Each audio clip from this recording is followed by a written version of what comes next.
প্রথম আলোর অডিও সংবাদে স্বাগত। শামসুজ্জোহা জানিয়ে দিচ্ছি দিনের প্রধান খবরগুলো। সাম্প্রতিক সময়ের সবচেয়ে ভয়াবহ ভূমিকম্পে কেঁপে ওঠে বাংলাদেশের বিভিন্ন জায়গা। ২১ নভেম্বর শুক্রবার সকাল 10:৩৮ এই ভূমিকম্প হয়। উৎপত্তিস্থল নরসিংদীর মাধবদী।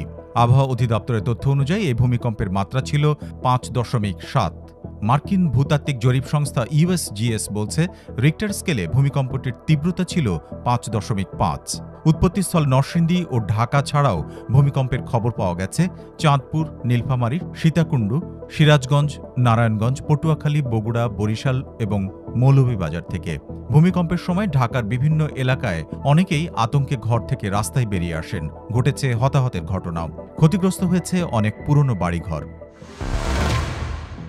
ভূমিকম্পে সারা দেশের ৯ জন নিহতের খবর পাওয়া গেছে সন্ধ্যা পর্যন্ত।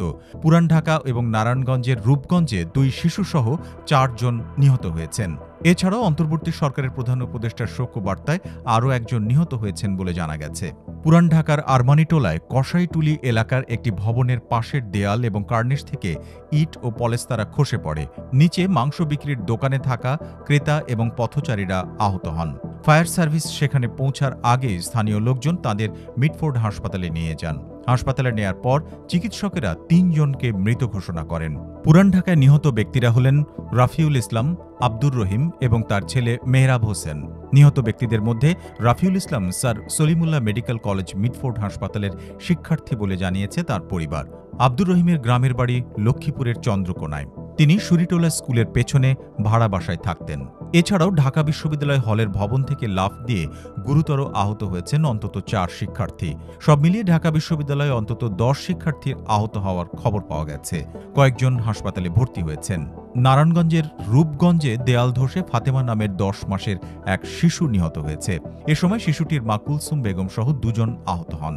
ভূমিকম্পের সময় উপজেলার গোলাকান্দাইল ইউনিয়নের ইসলামবাগ ৫ নম্বর ক্যানেল এলাকায় এ ঘটনা ঘটে। ভূমিকম্পের উৎপত্তিস্থল নরসিংদীতে ৫ জন নিহত হয়েছেন বলে জানা গেছে। ভূমিকম্পের সময় একটি একতলা ভবনের ছাদ ধসে ২ শিশুসহ ৩ জন গুরুতর আহত হন। নরসিংদী জেলা প্রশাসন সন্ধে ৬টা পর্যন্ত আহতের সংখ্যা শতাধিক বলে জানিয়েছে। এদিকে গাজীপুরের শ্রীপুরে ভূমিকম্পের সময় কেওয়া পূর্বখণ্ড গারোপাড়া এলাকায় বহুতল ভবনে ডেনিমেক নামের একটি পোশাক কারখানা থেকে তাড়াহুড়ো করে নামতে গিয়ে অন্তত ২৫২ জন শ্রমিক আহত হয়েছেন। দেশের বিভিন্ন স্থানে ভূমিকম্পে হতাহতের পাশাপাশি ক্ষয়ক্ষতির বিষয়েও নানা তথ্য জানিয়েছে ফায়ার সার্ভিস।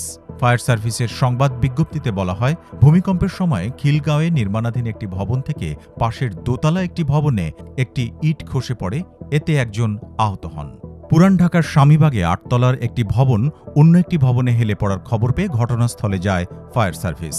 সংবাদ বিজ্ঞপ্তিতে বলা হয়, প্রধান উপদেষ্টার কার্যালয়ের একটি ভবন ক্ষতিগ্রস্ত হওয়ার খবর পেয়ে ফায়ার সার্ভিসের স্যাটেলাইট ফায়ার স্টেশন ঘটনাস্থল পরিদর্শন করে, তবে কোনো ক্ষয়ক্ষতি হয়নি। কলাবাগানের একটি ৭ তলা ভবন হেলে পড়ার খবর পেয়ে মোহাম্মদপুর ফায়ার স্টেশন থেকে একটি ইউনিট ঘটনাস্থলে যায়। পরে বিজ্ঞপ্তিতে বলা হয়, ভবন ঠিক আছে, লোকজন আতঙ্কিত হয়ে ফায়ার সার্ভিসে ফোন করেছিল। এছাড়াও মুন্সিগঞ্জের গজারিয়ায় একটি বাসা বাড়িতে আগুন লেগে যায়। গজারিয়া ফায়ার স্টেশন থেকে ২টি ইউনিট ঘটনাস্থলে যায় সাহায্যের জন্য। এছাড়াও চট্টগ্রাম শহরের মনসুরাবাদ এলাকার ৫ বছর আগে ভূমিকম্পে কিছুটা হেলে পড়া সেই ভবনটি শুক্রবার সকালের ভূমিকম্পের পর ভবনটি আরও হেলে পড়েছে। ফায়ার সার্ভিস ও সিভিল ডিফেন্স ও পুলিশের সদস্যরা ভবনটি পরিদর্শন করেছেন। এটি নগরের ডবলমুরিং থানা এলাকার।